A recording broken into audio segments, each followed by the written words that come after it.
I don't think it's as bad as people are making out. I don't want to be accused of being a happy clapper. At the same time, I don't want to be accused of being a bedwetter and, getting out of my trolley like some supporters are over what happened.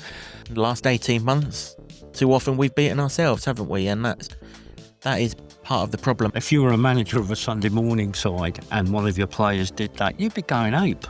Whenever that ball is in our box, we ourselves, for the want of a better phrase. It's not acceptable how it happened, but every time a defeat happens, people are going to throw their toys out the pram. No point getting upset about it. It's a typical Luton roller coaster. And that's what made them the best owners that this football club have got, and they still are the best owners that this football club have got. But as a fan base now, we need them to come to us and rally us with that vision now. The celebrations of the 120th anniversary of football at Kenilworth Road fell flat on Saturday afternoon as Plymouth Argyle came and went with a 3-2 victory. Alongside me to look back on disappointing afternoon of football is the Lutonian journalist James Cunliffe and former Trust chairman Tony Murray. Gents, I got lots of criticism for going to the cricket, but I had the right idea, I think. No, it was your fault. Yeah, definitely. End of podcast. Yeah. I'll put my case forward as to why that wasn't the case right after this intro.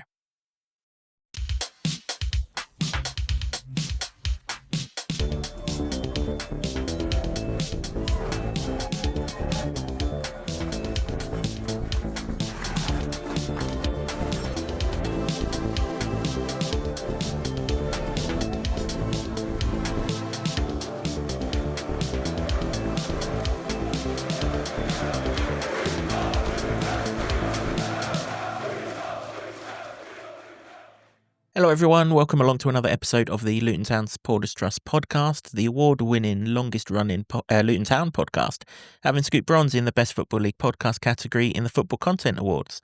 As always, the show is in association with Solid, providing opportunities, provisions and assistance so our academy can fulfil their potential. As I mentioned prior to the intro, we're looking back on Luton Town 2, Plymouth Argyle 3, and I've got the Lutonian journalist James Cunliffe and former Trust chairman and now Town fan Tony Murray alongside us to do just that. And, well, gents, you're going to have to carry much of the slack here because, as I said in the preview, I didn't go to the game. I have, of course, seen the highlights. Quite a few of them, weren't there, for once. You did the instant reaction, though, Jimbo. Quite an instant reaction as well, because there was a lot for you to cover. Have you changed your mind on anything since then? Kind of. I mean, I think you've got to start with the fact that the result is awful, and should you be losing to a team that hasn't won on the road in the league all season when they've got 10 men? No, you shouldn't be. That's the top line of it, really. That's the be-all and end-all of it. But I think I've had a chance to sort of try and be a bit dispassionate about it and try and analyse it a bit. And I'm probably going to annoy a lot of people because the result's not good. I'm not with a lot of people who are going, it's absolutely abject. I think that there were things that you could hang your hat on there, but ultimately, we're splitting hairs because we've lost a game of football, and pretty badly as well. But I think that I can give you some cause for optimism.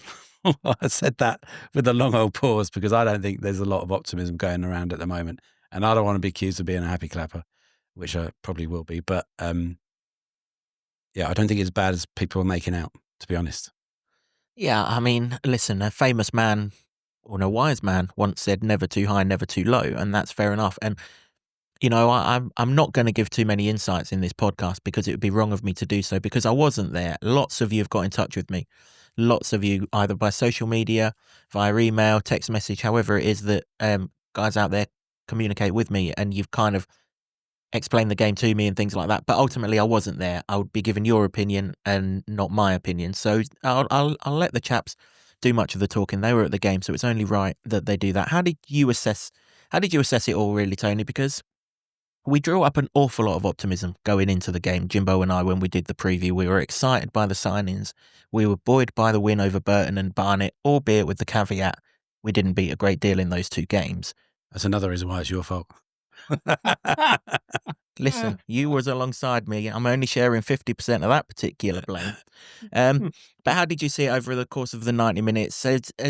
Were we wrong, first of all, to highlight that enthusiasm? And has it dampened, or was it literally just one of those days that we can't move on from because we have too many of one of those days? But ultimately, sometimes it can just be exactly that. I've got very mixed feelings about it, Kev, actually.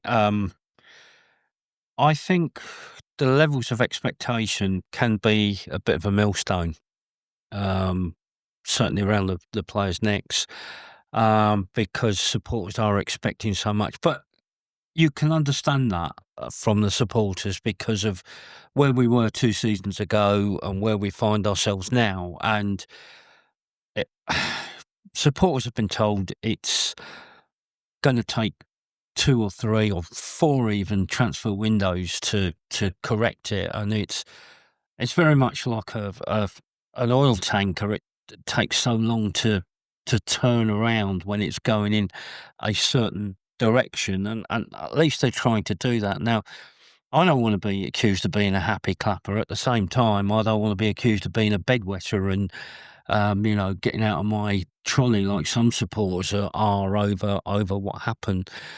The main area I'm coming from was I'd have been disappointed if the players hadn't put a shift in and let their heads drop and everything, but that didn't happen. They were trying, and football's like that. It doesn't always go your own way. And looking back on it, hindsight is fantastic, but it seems to me now that with all the expectation and Plymouth coming in and people looking at their record, and I looked at something, a record this season with Plymouth, where if they score first, they don't lose, which turned out to be the case yesterday. And I think we were set up for a fall, to be honest, yesterday. The expectation was there, and it didn't happen. And I said earlier, we didn't set out for it to be that way, but Plymouth didn't win that game. We lost it. It's the classic cliche that, I'm hard pressed to think of any real creative movements that Plymouth actually made. They had possession of the ball, but they didn't really threaten or anything.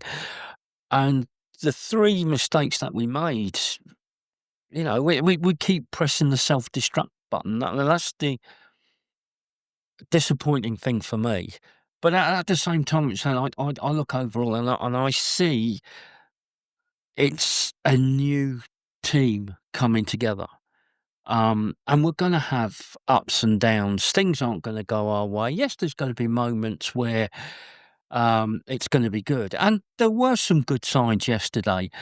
Now, the team lineup and substitutions, that's a different thing. But you could see what the team were trying to do. Yeah, frustrating. There were some excellent crosses going into the box, but no one was getting on the end of them. And, the big man was taken off. But you don't know the reasons for that. It might not have been a tactical thing. It could have been because he was suffering after effects from getting the bang in the back of the neck. So there's lots of different reasons for it. And I think supporters have got to show patience. I know it's hard. I know it's frustrating because we've been through a hard time, but actually booing them at the end of a game like that, when they had put the shift in, they put effort in, I think is counterproductive. Yeah, that's it's a fair viewpoint. All of those are fair viewpoints. I'm guessing people watching on will be, well, how long have we got to be patient for? The season started on August 1st. We're recording this on September the 15th. So that's one question, and that's one thing. And, nobody who was signed on deadline day played yesterday. So, we've got all of this, from the start. So all of this, it's a new team and all of that. We've just had 2 weeks without a game, minus the Barnet game. Those kind of lines are starting to wear a little bit thin. And I've got to be honest, Jimbo, I'm sat at the cricket yesterday, as everyone knows. And, you get a notification on your phone when the team news comes out. I looked at the team news, and I'm alongside another Luton fan at the cricket. I looked at the team news. I saw no Shaden Morris in the starting 11. couple of expletives, phone went back in my pocket, and I'd lost interest until 3 o'clock when the game started. And that probably would have been the case if I'd gone to the game as well. I think most people wanted to see Shayden Morris on that team sheet from the start. You did. You said it in the preview. I said it in the preview. I don't get it. I don't get why you're bringing in a guy of that magnitude and that calibre and not playing him. If I'm in the opposition dressing room, if I'm Tom Cleverley, and I'm not Tom Cleverley, but if I was, who would I want to be going up against? Now, Kadir is not the worst player in the world, but I'd much rather go up against him for an hour than Shayden Morris. Do you know what I mean? And kind of started there, really, didn't it? Yeah, yes. I mean, I was disappointed by that particular selection. That's not to say that Kadir didn't do well in the last game, but the half an hour that Morris came on, he was just absolutely electric. And as it turns out, when he did come on, Plymouth must have done their homework, because they doubled up on him and completely nullified anything that he had. So, I mean, they didn't get the ball to him often enough for my liking when he did come on. But yeah, Kadir didn't have the same game that he had against Barnet for sure. But then the whole team didn't. It wasn't as fluid, obviously, and didn't create as many chances. And I guess that's to be expected, because Barnet, not a very good team from the division down. But it wasn't like that Plymouth played Luton off the park or anything. As Tony said, we probably lost that game. They had 3 shots on target, and they scored 3 goals. And one of them, you can't call that a shot, because Jordan Clark has kicked it off the bloke's face and it's gone in for the winner. Which would highlight the disappointment that we wasn't played off the park by Plymouth. We've beaten ourselves, and again, the last 18 months, too often we've beaten ourselves, haven't we? And that is part of the problem. I mean, let's go through the game, because I've got lots of questions, because I wasn't there, and I would like to get some answers from him, and I'm sure you guys want the answers as well. So let's quickly run through the game. I mean, the first goal, I've watched that movie 500 times in the last 18 months. It's untrue. Stick claret and blue shirts over the fancy damn Plymouth ones, and you've got the Aston Villa winner. You've had that goal so many times. Ball over the left centre half, who can't keep up pace with the striker. Then he gets back to the striker, who I've only seen highlights, right? But everything I've seen of the number 9, I haven't seen him touch the ball with his right foot. I've only seen him touch the ball with his left foot. Guess what? He ain't going down on the right-hand side. He's coming in on the left-hand side. Long Wake lets him in on the left-hand side. He crosses. I mean, Kadir's in no man's land, isn't he? Doesn't realise that the guy's behind him. Take Kadir out, put Issa Kabore in there. You've got the Aston Villa winner. Hook, line and sinker. We see it all the time. It's why I flagged this formation up, that I hate it. I'm not going to keep flagging that up. Matt's clearly put his house on the hill of, we're going to play with wingers who attack rather than wing backs who defend. And that might be a hill that he has to die on, but ultimately we're going to have to get used to conceding that goal, because it's not going to go away. Yeah, no, we flagged this up before, isn't it? That's the risk and reward of that formation, and we're not fond of it in this on this podcast. And when you have that, the players that you employ on the wide positions, they're all wingers really in the squad we've got at the moment, and they're used to going forward rather than going backwards. And Kadir is also young as well, so you're going to have to accept that that's going to happen every now and again. It was the least worst of the 3 goals we conceded, because it was a fairly well worked move on their part, albeit you can pick out the marking wasn't spot on, and that's fair to say, and this is fair to say about most goals, isn't it? Rarely is there a goal scored where there's not a mistake made, and that's the nature of the beast. And actually, the number 9 Tolaj, who we sort of highlighted, I think in the build up, he looked really. He actually, you got to give him credit. He looked really good, and he gave Luton's defence something to think about. And I think in the battle of the 2 number 9s, he was the better of them out of him and Yates, and I think that's fair to say. So, but you're going to have to kind of accept that. What you can't legislate for, obviously, is the next 2 goals. You can't tell me, and you'll never tell me. There's a lot of people, and I've tried not to look at social media, but you do, who are blaming it all on one man. And there's nothing that Matt Bloomfield could do about those 2 goals. There are things that he could do about other aspects. Of course, it wasn't perfect, but those next 2 goals, what the hell are you supposed to do? You rarely get many of them season. We've had 2 of them in a game. Well, you're looking for positives. You said that you was going to try and highlight the optimistic side of things. And Tony, one of the positives was within 3 or 4 minutes or whatever it was, we were back level. Ball comes over. And Nordas goes up, wins the header, gets absolutely cleaned out. I think the elbow's somewhere in his neck or chin or something along those lines. Takes him out. Fair play to the referee. They don't always get given. He's given it.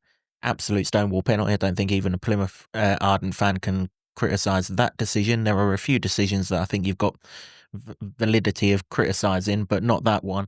And to be fair, Yates stepped up, and I don't know if he saw the goalkeeper go 5 minutes before he kicked the ball, but he did, and he just rolled it straight down the middle and in. And from there, I'm guessing, and again, I'm not there, but I'm guessing from there, you're thinking, well, we've suffered that goal. We've got back in the game. Let's go and impose ourselves on them because we know they concede goals. They conceded the most goals in the division this season. Yeah, it was. You think that'd happen?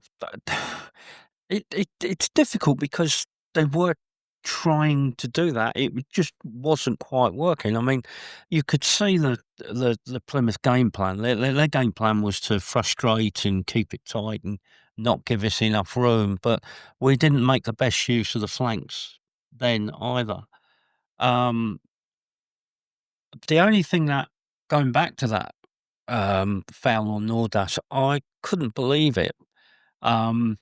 Having looked at the replay, because during the game it was everybody around me. What was that given for? You know, it did seem like he went through on Nordas's back. But when you look at the replay and you see the elbow up, and if the referee saw that, why was it just a yellow card? It should have been a red. I think he only catches him with his forearm, doesn't he? Oh. Which probably saves him into a yellow card. But yeah, you're right. At the speed, and I guess at the speed that because he didn't launch himself towards Nordas as well. I'm guessing the speed of it, the referee hasn't seen it. But I mean, we could have took the lead, Jimbo. We had chances to take the lead, didn't we? At 1-1. I mean, Millie Ali's had a shot saved from a cross that Yates has just failed to get on the end of from Kadir. And to be fair, that's a good save. From what I've understood, the Plymouth goalkeeper looked at a basket case under any cross that came in, but didn't cover himself in glory with regards to that. But he made a few good saves. He also made a save low down from Zach Nelson as well that he pushed. That was great. Pushed round the post as well, which you know. So I'm hearing lots of people telling me we created nothing. Even Cal Naismith said that, but actually there were a couple of shots there that could have gone in, and had they've gone in, I'm sure it would have been a completely different afternoon. Listen, it didn't, and that's absolutely fine. And then of course comes your sucker punch going into injury time at the end of the first half, and you know Zach's had a bit of a moment to forget there. Again, I'm going to cut him some slack. Two things on Zach. One, he's a young footballer. He's going to make mistakes. Every young footballer does. He'll learn from that mistake, and we have to ride that out when he makes those mistakes. Two, when you see him get the ball on the edge of the box, what does he do? He looks out wide for a pass. Now, in a normal formation, someone will be out wide for that pass. In this one, he's stuck on the edge of our bloody box again, and he can't pass it to him. And by the time he's registered that, mate, he's had it off his toes and it's in the top bins. An experienced player, their first thought would have been clear the danger, which is what he's got to learn from. And I looked at that and saw that if you were a manager of a Sunday morning side and one of your players did that, you'd be going ape. You would, because it's such a basic fundamental error. And the first rule for football, as far as I'm concerned, is safety first. So it's difficult. I don't want to criticise Zach Nelson, because if you look at when it happened, his reaction to it, he was absolutely gutted. He was gutted that happened. You know, so I agree with you, cut him some slack, because he's a developing player. He looks like he's going to make a real contribution this season, which is what I want to see, because there's so many people have criticised various managers in the past for not giving the youth a chance, and that's what Matt is trying to do. So let's cut the guy some slack. It was a mistake. It happens. He'll learn, as you said, and he'll be a better player for it. Yeah, and I dare say his manager's asking him to play out rather than bang it along, isn't he? So, you know, he's only fulfilling instructions. But yeah, going into injury time, just get that thing down the pitch and let's go in at 1-1, regroup. and come out second half and win the game. 2 subs at half time. Nigel Longwake went off. Cal Naismith came on. That was the probably an obvious sub. Longwake didn't have a crowning moment in that first half, and I think he was on a yellow card as well, if memory serves. And then Lassie Nordos went off as well. Who knows whether that was tactical or whether he felt something after getting absolutely manhandled with that penalty incident. And on cam Nicky Wells, and almost instantly Nicky Wells has a massive impact in the game because we've got a second penalty. Here is where Plymouth can, for me, legitimately question. I don't think that's a penalty, but hey, listen, that's absolutely fine. We'll take it. We didn't get much luck last season, so let's hope we're going to get a bit more luck this season. Kadir's, I mean, the guy's got his arm around him, but I still don't think if that's the other way, I'm standing in the Kenny and I'm absolutely fuming. But he rolled it in through corner nicely, and again at 2-2, you're like, right, let's go and win this game of football then. Well, yeah, and also because a minute later, Joe Edwards goes through Millie Alley, and you're 10 men against 11. You're thinking, and everybody felt that because the noise in the Kenilworth Road went absolutely ballistic at that. And we're thinking, this is it. Having rode a bit of a rocky period in that game. Just on that red card, it isn't for me. But I've only seen the Bobbers camera angle, and if anyone's watched Luton games on TV or you watch the highlights and things like that, it looked like a red card. Fair enough. I've only seen it from the long distance camera. We're not in the Championship. We're not in the Premier League. We don't get all the replays on the highlights and things like that. You only get the long distance one. The sun was shining. It's not a particularly great camera shot. For me, I just saw it as a strong tackle. But if it was right in front of you, so you'd probably be the best judge of it. I think letter of the law, it probably has to be. It was straight through him and a bit high. I don't think you can have any qualms about it. You've seen them not given as well. So, yeah, I guess if you're of a Plymouth persuasion that you'd say no, but I think it was. Did he have a target on his back? Because he's ex-Exeter, isn't he? Did they go in on him a bit stronger than? No, I don't think so. No, it was just a particularly just a bad tackle, and off he goes. But actually, I don't think it benefited Luton. And this has happened before, isn't it? When was it Coventry? Went down 10 men. We lost the game. It's like, I don't think that is the best tactic for us to be employing and trying to get a result, because it found it tough. But they dug in and really. And here's where I'll sort of give them some credit. They were exceptional in defence. If you wanted determined, dogged team to dig in when you're at a disadvantage, they did. And I don't think there's a lot of people from a Hatter's persuasion giving them a lot of credit for the way that they defended.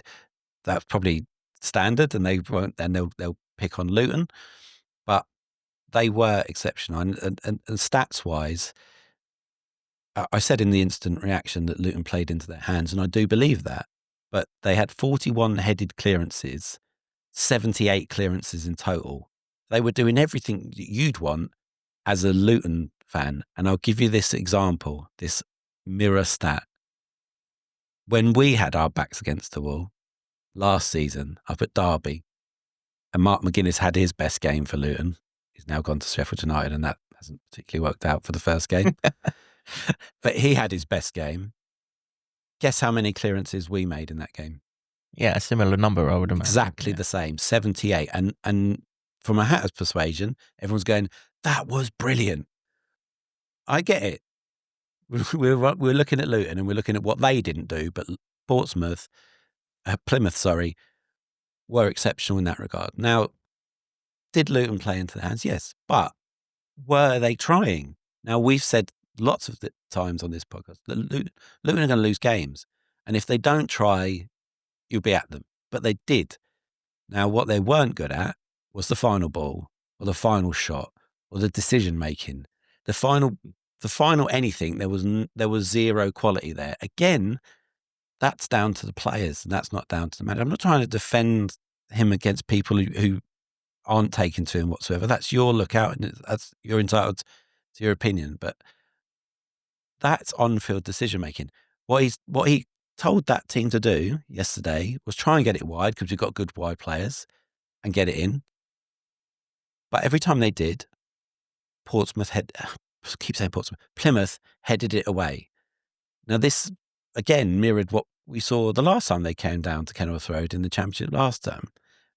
And did we get the tactics right there? So listen, here's a thing where I don't think I got it right. Were we best placed to put slinging balls out to the wingers and trying to get crosses in when your target men are Jerry Yates and Nicky Wells? Or would you be better off Lassie Nordos being there?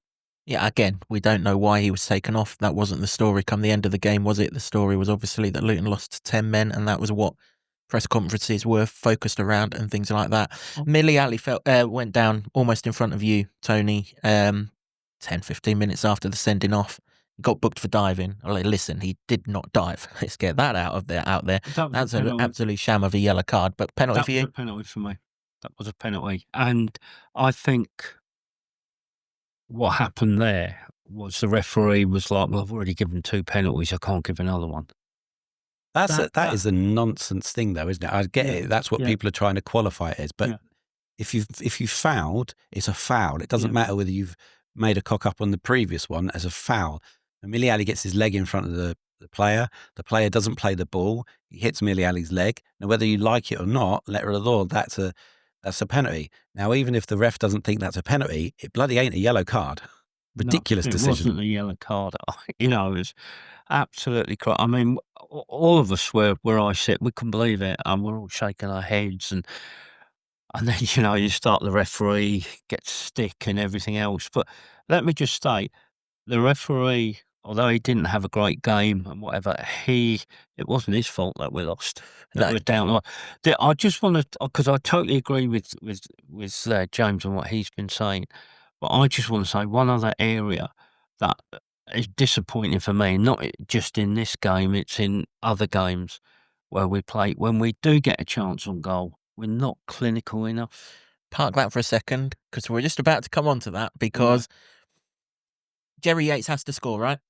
From that cross, and again, from the highlights, I didn't catch who it was. I think it was Cal Naismith. But from that cross, 7, 8 yards out, whatever he is, with the whites of the goal in front of him, Jerry Yates has to score. And I'm pretty sure if Luton go 3-2 up against 10 men, we've got enough about us to see the game out.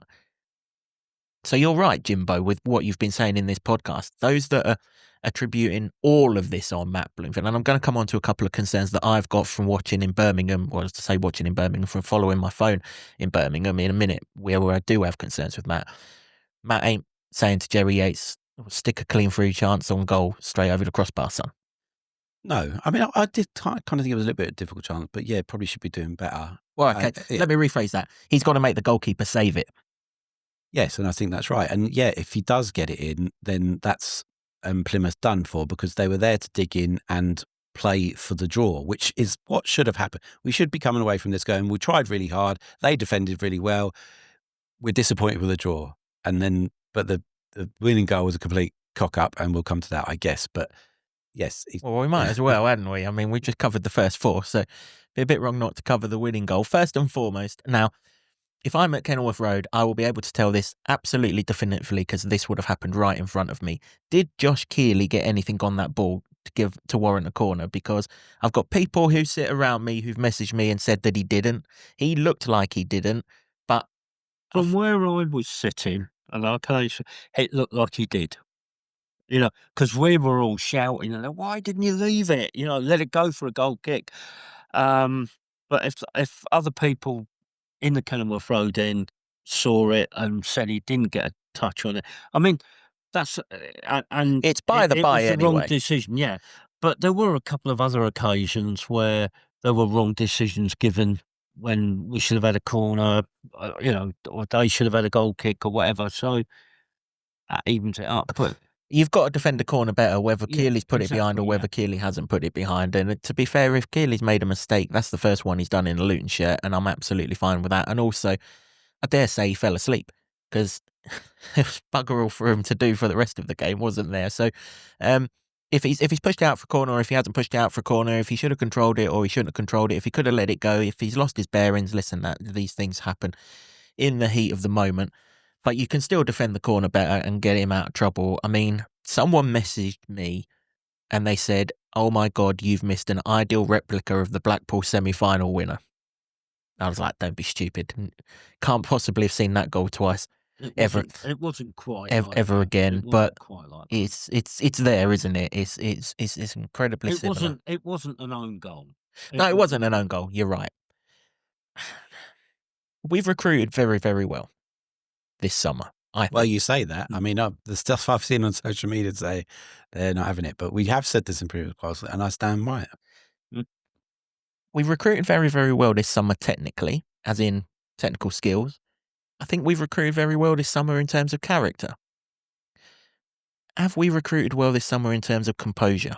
Because we don't have any in the final third. We don't have any in our third because someone just has to shout at someone, leave it, and Kearley will come out and claim that ball when Jordan Clark boots it off the guy's head. Because there's no challenge on him. Kearley's already saved it. Of course he's on the floor. Just shepherd it, Clark. Let your goalkeeper come and get it. We ain't in Kaminsky's times where he's glued to the goal line. Kearley will come and get it. He got all day and all night. They think the chance has gone once Kearley saved the shot from, ironically, former Hatter Brendan Galloway, which is a good save, actually. Just shut someone, and I'm looking at maybe Naismith. I'm looking at maybe Saville, maybe someone. Just shout, scream blue murder at him. Leave it, leave it, leave it, leave it. And the goalie will come and get it. But he doesn't. And there's an absolute chaos panic go on. And Clark just puts his foot through it. And again, let's not criticise him. We just said, for Zach, you've got to get rid of it. And that's fine. And as luck would have it, it's gone square off the geezer's mush and straight into the top corner. But we do have a serious problem of panicking when the ball is in our box. And that's something we're going to have to get rid of. Because if we don't get rid of that, we've no chance. Yeah, but do we? We have a historical problem with it. No, we do this season. Yeah. Look at the Bradford opener. That's a nothing ball in our box. Two people panic and he's got a tap in. Look at the Cardiff winner. Geezer's on the edge of the box. Someone stand him up, force him out. There ain't even a shot comes in. What happens?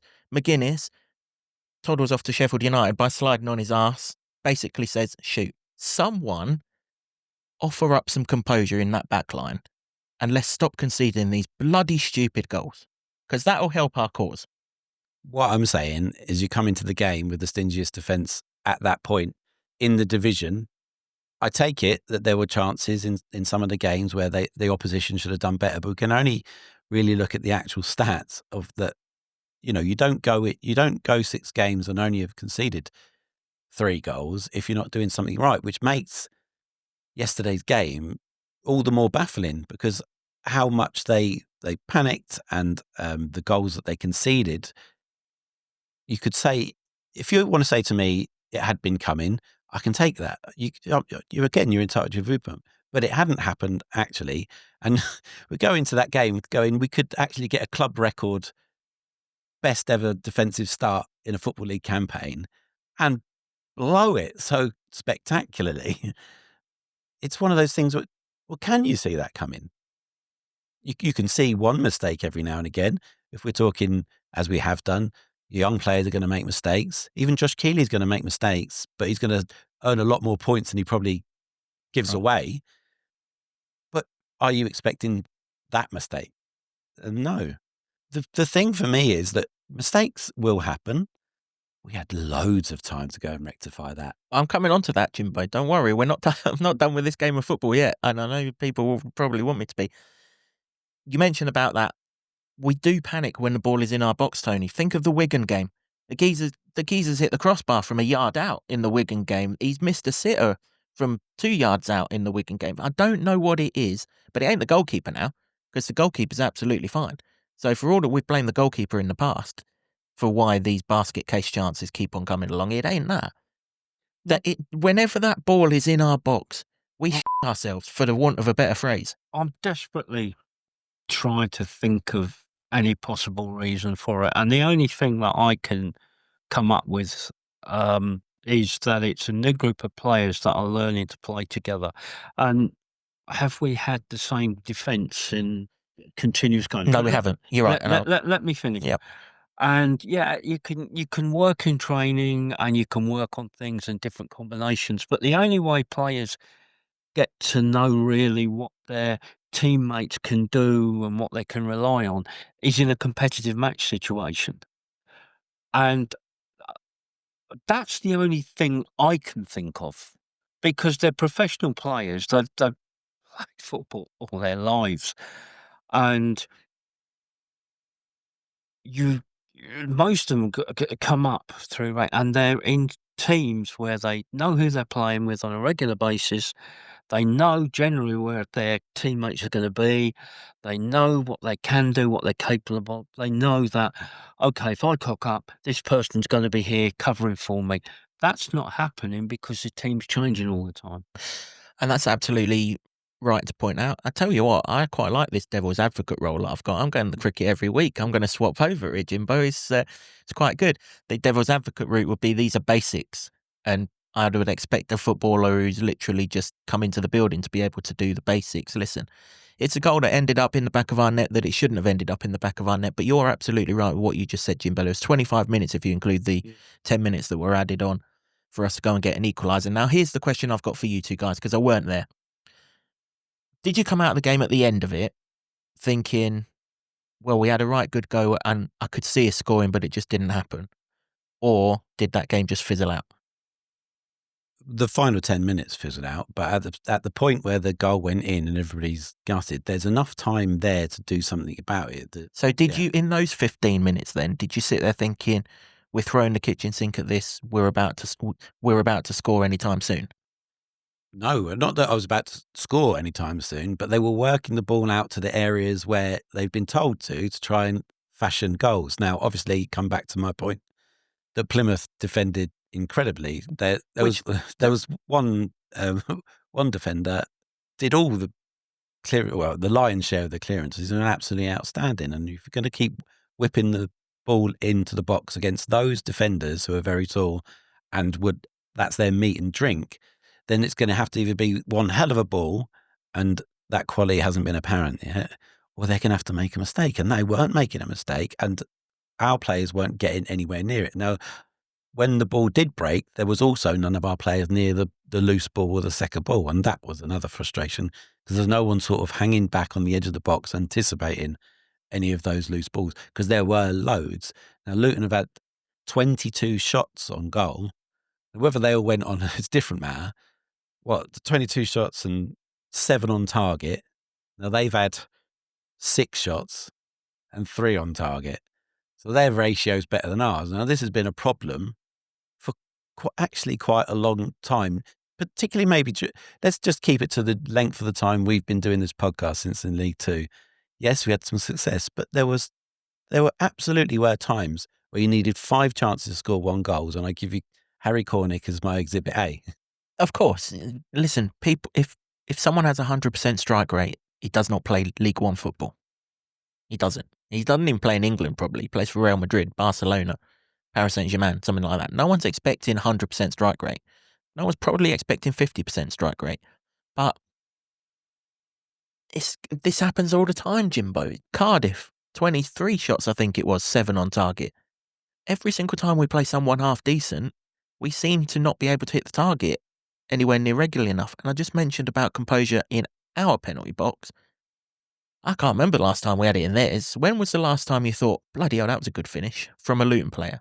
Generally, when they go in, they're either howitzers that are great strikes, or they're tap-ins that you can't miss. I can't.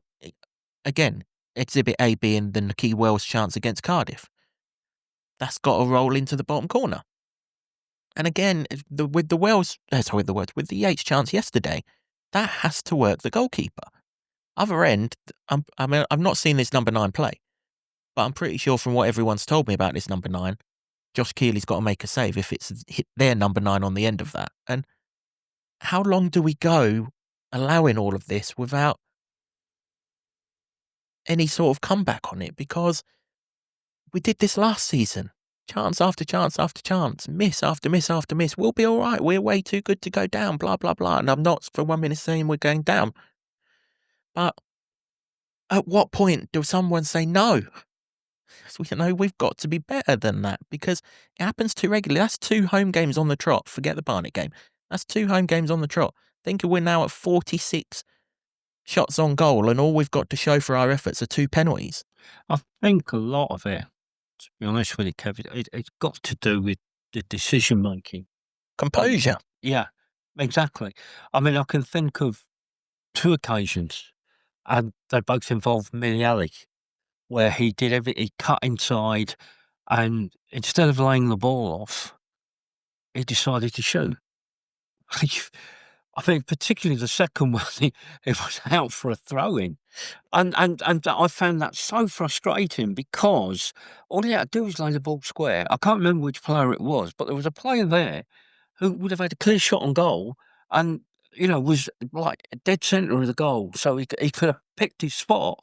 And Melly tried to curl it in, but it went right out. And I'm like, and you see that happening all the time.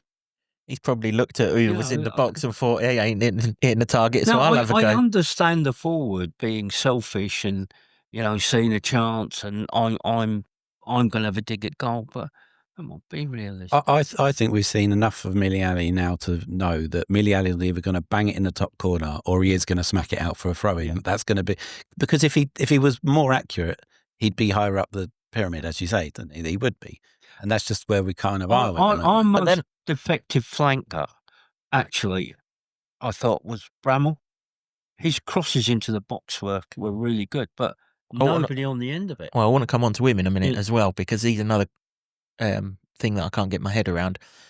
I suppose with regards to Miliali, as Jimbo said, they've got 2 banks of 4, I'm assuming by this time, or a 5 and a 4, and he's picking out small people in a land of giants, so it's a difficult thing. Now, a couple of questions for you both. Obviously, I'm watching from afar. In fact, I'll get the message up. Someone messaged me, so it'll help. So I got this message whilst I was just after the cricket. Hi, Kev. Know you're at the cricket. This is from someone that I respect. It's a fair comment. I know you're not Matt Bloomfield out. Neither am I. You're right. I'm not Matt Bloomfield out. However, it doesn't look great, does it, that it took 20 minutes for Matt to go to a back 4 after the sending off happened? Surely that could have been done a little bit sooner. Now, for me, I can't have anything against that, and I wasn't there, but I've looked at the sub, and obviously it was Bramall for Anderson at the time that sent us to a back 4. Is that fair? I think as a manager, he's got to be open to criticism. I mean, I don't always get it right, and I would agree with that. I think, they're a man down. We could afford to go to 4 at the back to give us that extra body going forward. As a manager, he should have done it straight away. He should have looked at it and thought, they're a man down, right, okay, we can push another player forward. That's when they made the change, not wait. Yeah, I think, like I say, that he's not, you can't say he did everything perfect. Of course he didn't. There are things that you can say, and that is one of them. I think he has been quite quickly reactive in some of his other subs, which probably makes it more of a bewildering one on that front. But the thing is, it was all Luton. That's what I'm saying. Luton were doing all the attacking, and they were sitting back in their low block, and there was no one saying, right, all this stuff going down the flanks and crossing it in is not working. Let's get someone else on. Probably the ideal person there might be Liam Walsh to try and thread a pass through the middle somehow. But it was so congested as well that I don't know if that was going to work. But the fact that it was all Luton, Jimbo, does that not then strengthen the claims that you could have gone to a back 4 earlier? If they're not attacking, which they're not going to when they're down to 10, aren't they? Let's be honest. I mean, I've not seen the game, but I'm assuming they were more than happy with their 2-2 and we just gifted them a 3-2. If they're more than happy with their 2-2, surely we want to impose ourselves more on them. You've almost got a free shot to take a centre-half off and bring a Bramall on. You mentioned that we keep on going wide. Well, let's put Bramall on earlier and go wide with 2 people. And then maybe when they double up on one, like Tony mentioned earlier that they doubled up on Shaden Morris when he came on, well, maybe then we can go the other side and maybe they'll start doubling up on him and Bramall, and then Morris gets some joy the other side. If there's nothing coming the other way, why are we taking 20 minutes to push more in their direction? Well, yeah, I mean, you know me. I don't think the 3 at the back is particularly helpful anyway, and we've already said that in most games in this division, you want Luton to be on the attack, and there's not that many threats. that are going to come the other way. Even though Tollage was pretty good in his hold-up play and he gave a lot, they didn't offer anything. I don't think Keeley made an actual save. No. So they didn't offer anything in that regard. Their only chances were going to be set pieces, albeit the first goal was an open play. After that, and particularly after the red card, it's only going to be set pieces, which is why when Keeley gave that away, I had a lump in my throat going, this is the one, because they offered nothing else. So yeah, certainly take a defender off, put some more attacking impetus on and see how you go. It may still have ended up 2-2 if you didn't cock up that third goal. It may have. But we'd be sitting here being annoyed by a draw that we should have won, rather than going, how the bloody hell have we lost that game, when they had all the stats were with Luton. So ridiculously heavy as well. And I know people ain't that fond, and me included, of expected goals. But Luton had 3.5 expected goals and they had 0.79. Yeah. You know what I mean? We keep pressing the self-destruct button. Yeah. That's what we do. But that's what I've been saying though, Tone, isn't it? Because this is the self-destruct button is the lack of composure button, isn't it? And we need to find it. Promoted teams don't have a lack of composure. They just don't. And I'm presuming that we want to get promoted. I mean, there's another 3 pages of words in the programme that you've shown me from the board, but doesn't say anything at all. But I'm assuming that within HQ, they want to get promoted, right? I know no one's come out and given it the Rob Edwards, Billy big talk about how we're going to be pushing for promotion and all this, that and the other, and they've learnt their lesson from that. But I'm assuming that they do want to get promoted, right? Promoted sides don't get promoted with a lack of composure. They just don't do it. You look back to the side that we had in this division 6 years ago when we got promoted from it, and we had so much composure in the heart of our defence. I know it was a back four and all this, that and the other, and that JJ went on to do great things. Jack Stacey went on to play in the Premier League, but Sonny Bradley and Matt Pearson didn't. But I'd wager those two could defend with a heck of a lot more composure than what these 3 guys have at the minute, and they've all graced the Championship and in certain places the Premier League. Plymouth look more like a team that's bound for promotion. I know it's only one performance, but what do they say? A good side, a promoted team won't play that well and wins. The classic example of it was in the season we won the playoff. So it's frustrating more than anything, you know. And it's not an easy watch. It's definitely not an easy watch. And therein, I kind of guess, is why the reaction was the reaction at the end. I'll come on to that in a minute, because there's a few social media stories doing the rounds that I want clarification the reason for it is supporters are just sick of it. Yeah, absolutely. They're sick of it. That's what it is. Before we do the reaction, though, Joe Gaboda came on as the final substitution, which was obviously the last roll of the dice. How did he look? He looked okay. I thought, you know, for 10 minutes, if that, he looked like he was getting the ball.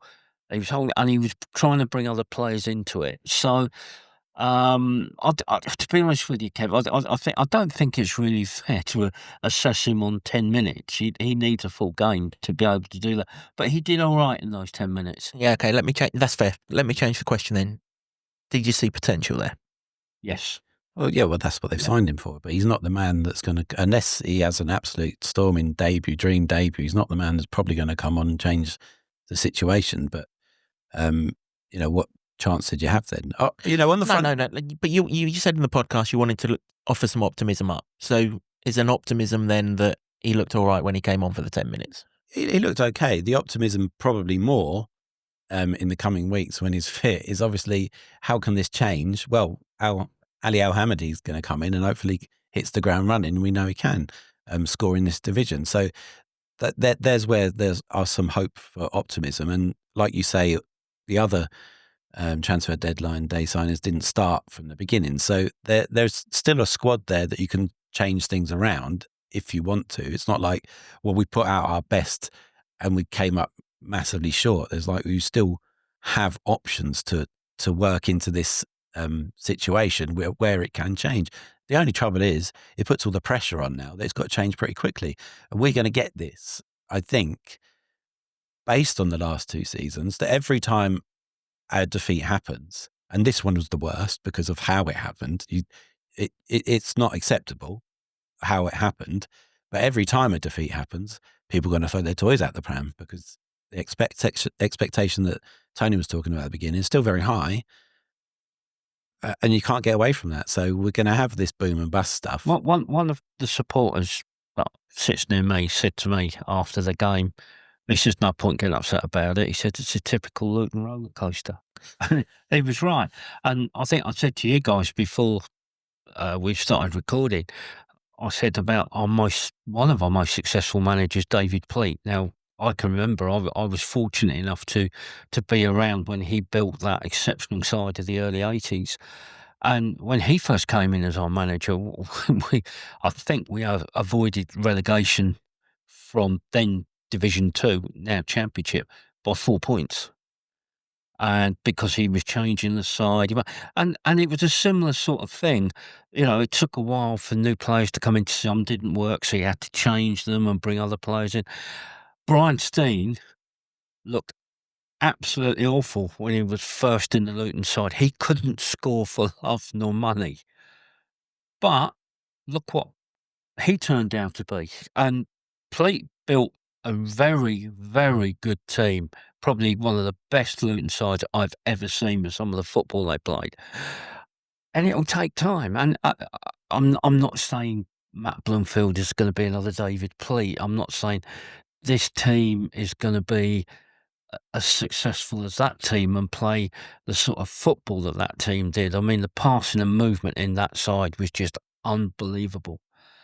And it's going to take, and I'll take, look, and I know it's hard, and as I said previously, supporters are frustrated, they're sick with it. But, give it have a little bit of patience. I mean, it's a new team. I'm not a happy clapper, as I said, because I'm sick of it. I want us to turn it round, and I don't think things are right, but I'm old enough, and as my mother would say, ugly enough to Well, I'll say that as well. to know that we're not going to have our own way all the time, and it's not going to be immediate. But I think we will get there. I think we will get there. We may not do it this season. We might finish mid-table, and it might take another couple of transfer windows to do it. But we will get there. I think the trouble is that this day and age, and different to that era, that fans don't seem to have the patience and don't want to. They don't want to give the time. They do want instant success. And whether you like that or not, I think that seems to be the prevailing way the wind's blowing. And I think what a lot of supporters have got the misconception of as well is they see all the Premier League money and money that this club has got from sales. And Gary said in the programme notes that there's profit from sales.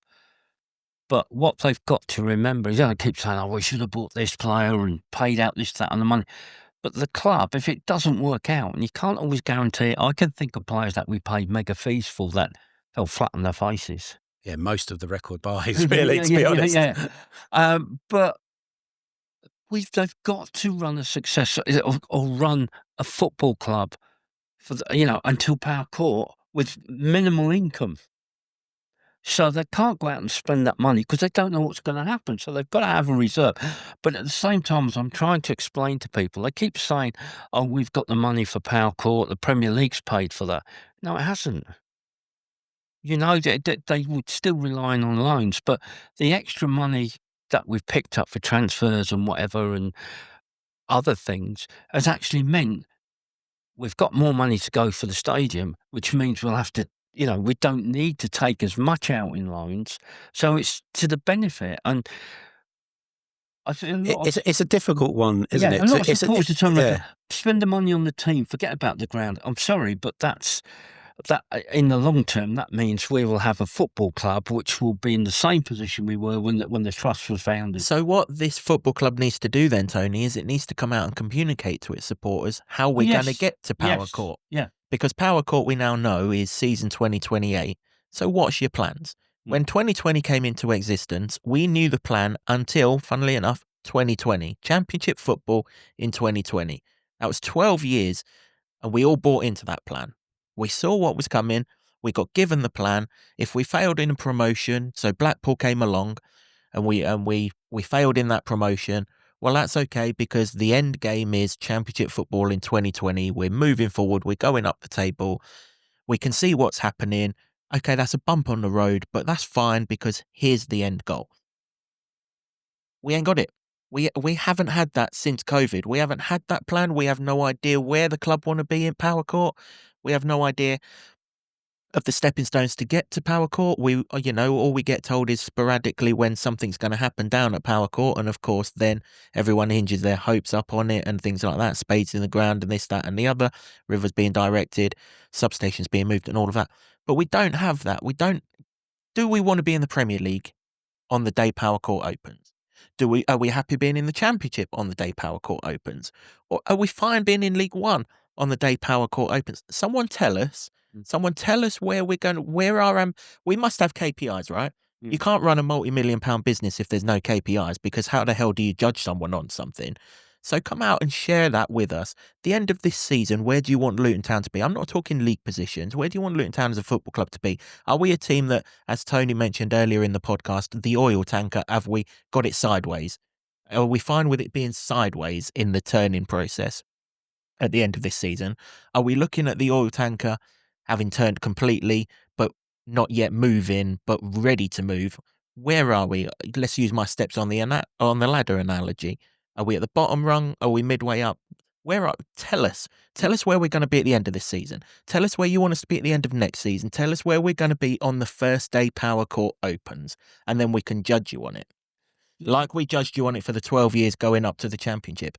But right now, we've been told nothing in regards to that. So you're going to get judged on the absolute highest of the highs, because supporters want the absolute highest of the highs. So someone come out and tell us. Someone come out and tell Luton fans, for the next 3 years, let's not worry about short term, medium and long term and all of that, like it was when I think it was Stephen Brown who wrote the 2020 blueprint. Someone come out and tell us in 3 years' time, when we go to Power Court, or just less than if we're in for 2028, we're a Luton Town Football Club, and build back and give us some stepping stones to judge things on. Because, when 2020 first took over the club, the communication was brilliant. The transparency and everything. And at the moment, that's not great. People were telling me, Tony, and you sit in the away ends, you sit in the home ends, and I'm sure you've had this as well. People are saying that the club feels like it's being run by owners of pre-2020 times, because they're not getting that vision. The thing that made 2020 brilliant was, as well as creating the siege mentality that they did when they took over, that they had to do, that, the FA and the Football League, it's us against all of them. They gave us that vision. And Championship football in 2020, you and I worked alongside each other at the time. We both looked at each other when we were stuck in non-league, going absolutely nowhere at the time, or just about to enter non-league. You and I looked at each other and said, Championship football in 2020, they're having a giraffe. They'll never get to the Championship in 2020. Well, we were right, because they got there in 2019. But what have we got? You can't knock them for that. Absolutely. And you're not. And that's what made them the best owners that this football club have got. And they still are the best owners that this football club have got. Agreed. But as a fan base now, we need them to come to us and rally us with that vision now. Because if we don't get it, Jimbo, what you've just said is absolutely right. We lose a game of football, they're going to come round, they're going to get dogs abuse, they're going to get booed. Gary or whoever in the director's box is going to get tirade after tirade launched at him, which isn't deserved because of everything that he's done. Sorry, I had to clip. That wasn't designed at that. I've got dry throat. And that's not right either. We're now at that point now. We've got a landmark occasion right there in front of us. Describe the journey now. Give us the journey, and let's judge you on the journey. Because if we're in line, and if Matt's remit this season is just to turn this club around, then he'll do. Then 10th or 9th or wherever we are in the table is probably ticking that box. But right now, fans are thinking, well, surely they want promotion this season. I've just quoted it. And if we do, then fans are going to want us first and second after every single game.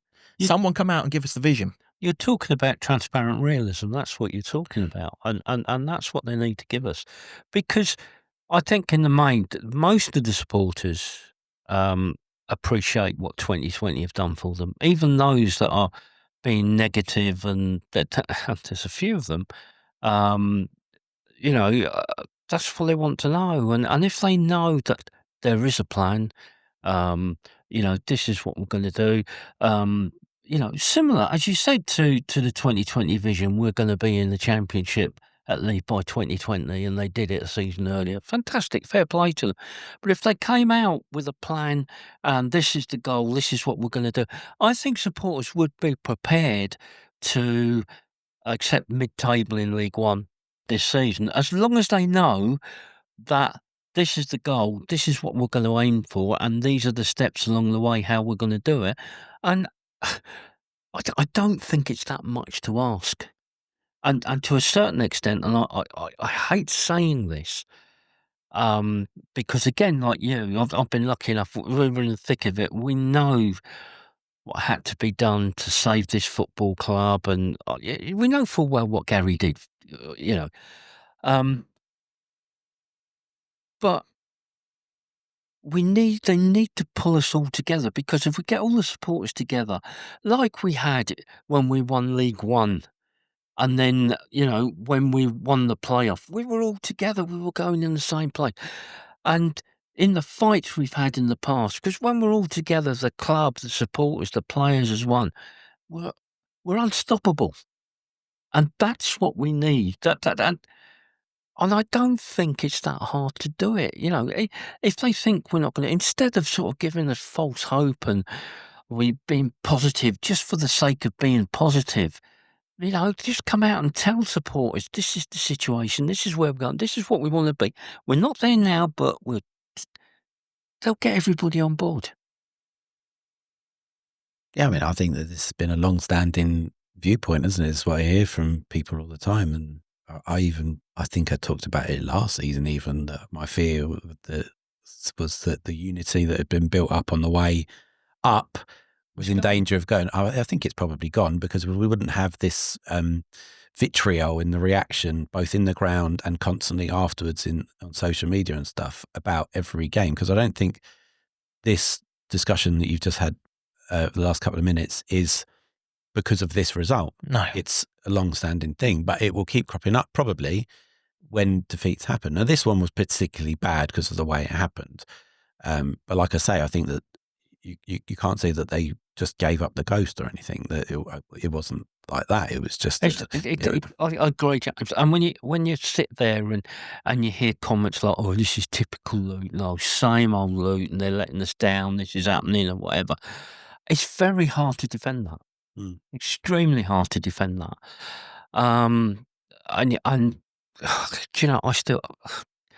get it. Like I said to you guys earlier at Burton, I have people coming up to me and sort of making comments and everything like that, and I'm sort of like, you do know that I'm not on the trust board now. I'm not the chair of the trust, because people don't read things and listen. So, people are just as bad. So.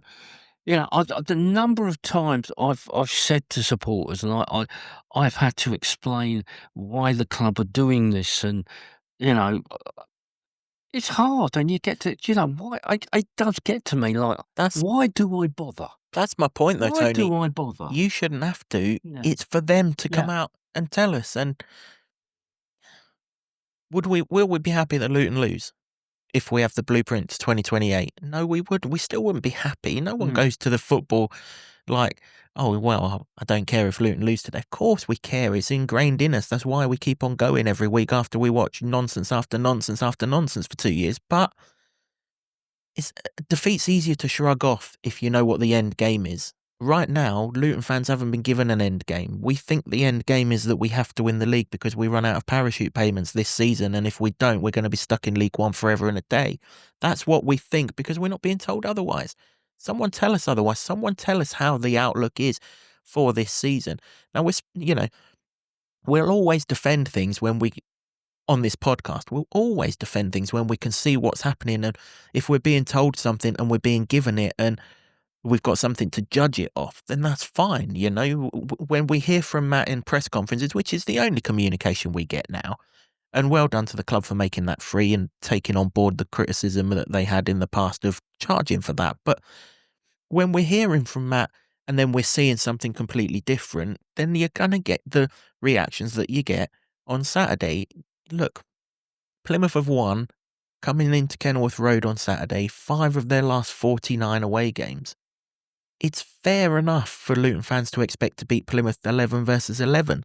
It's especially fair enough for Luton fans to expect to beat Plymouth 11 versus 10 for what turned out to be 50 minutes. But at the very least, I think Luton fans are within their rights to expect to be knocking the door down and the goalkeeper having a worldie, or like you say, a couple of centre-backs having a worldie for that 50 minutes, for that entire 50 minutes, banging the door and banging the door and banging the door, and the door just didn't open. But the vibes I'm getting from you two guys is there was a lot of huffing, a fair bit of puffing, but the door was never getting broken down. And that's probably where the reaction comes from. And I'm hearing that there was a real negative reaction after the game. I heard lots of booing on the highlights. Hey, listen, that's fine. You're going to get booing. As long as the support, and I've said this before, Jimbo, as long as the support during the 90 minutes is positive and rousing the players, that's all we can do. I've seen on social media, I don't know if it's true or not, and I really hope it's not, but I've seen on social media that George Saville told a few fans where to go. And that wasn't actually the phrase, but I'll politen it down because it's a family show. I really hope that's not the case. And if that is the case, that needs to be nipped in the bud right now, because fans pay an awful lot of money to watch these players play football.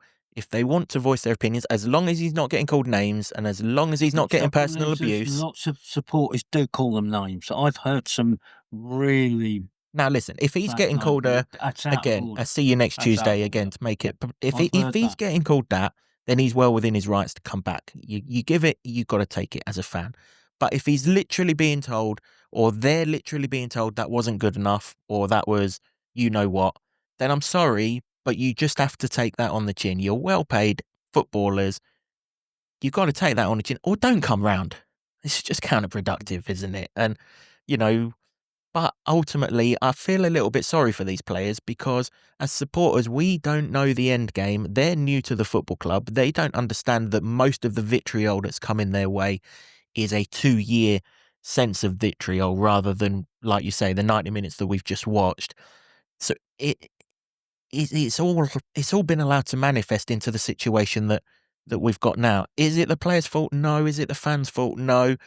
But it's where we are. It needs sorting out because we're going to lose games in this next 5. Yeah, we are, without doubt. You look at these next 5 games; they are tough games of football. We're going to lose games. Do I want us to? No, of course I don't. But we're going to. I would be. Or let's put it this way: I would be very, very, very surprised if one of the next 5 games doesn't end in a defeat, because they all look harder on paper than yesterday. We don't want this again. We don't want. We're not too far, in my opinion, my personal opinion. We're not too far from Mick Harford against Stevenage.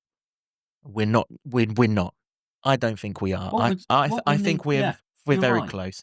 And pretty much straight after that, obviously John still turned the ship around, but the vision was there, and we could, or the rest of the fans could balance out against that. And that's, for me, that's what's necessary now. And maybe that will take some of the pressure off of the players. And maybe with that vision, we'll see better football. We'll see the football that Matt's preaching and everything else. But ultimately, that's 2 teams who've come down here. One half decent, one probably not, who've not looked like losing. And that's not good enough, really, is it? I know. You know, you're never going to win every football game, and we're going to get defeats and everything. But what the fans want, if we get beaten, is to say, well, we were beaten fair and square, we played well, we put the effort in, and it's a defeat. But I found with yesterday, I came away, I wasn't angry, I wasn't upset, I was bemused. I was like, I'm not surprised. I wasn't surprised. And there's a lot of support like that. I even know somebody who's a die-hard Luton fan who's even now sort of like saying, I'd rather go shopping on a Saturday with my missus. And that, I think, I don't know how to react to that. It's very hard to try and argue against that. You know, I agree, mate. I've referenced it. Well, you watch the podcast, even though you're no longer part of the trust. I referenced it last season, Jimbo. I'm you still know? part of the trust, Kev. I'm just not on the board. Sorry, yeah, part of the trust board. Yeah, absolutely. I referenced it last season. I think it was the Blackburn game. I went downstairs for the toilet towards the end of half time, and there were hundreds down there, and they didn't go back in for the second half, and I haven't got the words because it's not my job, is it? It's the people who run the club's job to entice them in with positive messages, with positive football and everything else. And I think that message needs to come out now. Listen, we'd love it beyond Power Court. We'd love a message 2030, 2040. Let's rename them 20 LTFC, 2030, 2040, however long they've intended to be. But let's get to Power Court first, and then let's go from there. I think. Listen, you guys tell me. Will that appease everyone? Will we have something to judge it? I don't know, but I genuinely think that's one of the big problems. We don't know where we're going right now as a fan base, and it's not easy to put your money behind. It's not easy to, like Tony's just said, motivate going to football when you don't know what you're investing your time and your energy into. And maybe it changes if that happens. And there is, mate, I'd like to think there's nothing stopping it from coming out. And if there is something stopping that from coming out, let's hear that. Let's just hear something, And when I say hear something, not written down in program notes. That's not the way that fans take their communication now. This podcast's popular because we're out there on all of the digital channels that we're out there. That's how it needs to be done. And again, I'll reiterate, there's an open seat. Well, I'll gladly boot this bloke out of his seat and put someone from the football club in it. So that, if they want to do it on this podcast. But Fight him for. But we need to. I think we're as a fan base, we need that guidance now, and I really do think it will help the team on the pitch. It will certainly help Matt because he's obviously under all sorts of pressure because again he's getting judged on potential expectation within the fan base that ain't there within the boardroom, and we all need to come as one. Tony mentioned it 15 minutes ago. This football club, when it is one, is a right old juggernaut. It's bloody impossible to stop. And let's get back to doing that because, quite frankly, lads, me and Jimbo are getting annoyed of sitting in front of these cameras, building up the optimism, and we had it. And maybe we are part of the problem with regards to that, Jimbo, because we did build up the optimism going into this game, and then it falling flat on our faces. And I still think everything that we said is right. I still think that this can be a fluent, attacking, enjoyable side to watch. But every time we think that, the opposition prove us wrong, and we press that self-destruct button. Yesterday, West Brom, however many times, I don't know, but that was yesterday, and not great. Didn't even win the cricket either. Not a great day, Jimbo. It's his fault. It's not my fault. Not my fault. I must say though, I think I've missed 4 games since we got back into the Football League. Town ain't won any of them. So they obviously know when I'm there at the very least. It's his fault. Good news is, to those people that are asking me if I'm going to the Hampshire final next Saturday, and no, I'm not going to that one. I will be at Lincoln next Saturday. We'll be back to normal next Saturday. No correct scores for this one. Hey, that's not a surprise, is it? There was some right old scores coming along. Someone actually's got a point. I can't remember who it was, but it wasn't a correct score because they've taken on your reverse psychology for the win mantle that you picked up and lobbed in the skip. So we might have to get that back out for the Lincoln preview. You'll be able to hear that later on in the week. Thanks to everyone thanks firstly for all the comments, for all of you guys that got in touch with me and kind of described the game to me and everything. I've seen about 1,500 games on Twitter, social media and email and everything else, but I think I flagged it all together with the help of these two and got us through it. Pretty much how that game took place. Thanks to everyone for watching, listening to the podcast. Thanks for all the banter about me going to the cricket. Relax. I'm not going to another cricket match this season. That I plan to. But if you are a cricket fan and you've not done finals day, get a ticket to that. It's an unbelievable day of sport, even if you do have to miss the occasional game of football. Thanks to Jimbo and Tony for their thoughts, particularly on this one, because I've not been able to offer too much in terms of the game. Thanks again to the folks at Marsh House, the proud new home of the Luton Town Supporters Trust podcast, and to Sean Grant and the Wolfgang for our intro music. God, I'm glad this is about to end. From Jimbo, Tony, and myself, until next time, which will be a preview of, well, it's a big game at Lincoln on Saturday afternoon now, isn't it? Come on, you Hatters, give us a plan.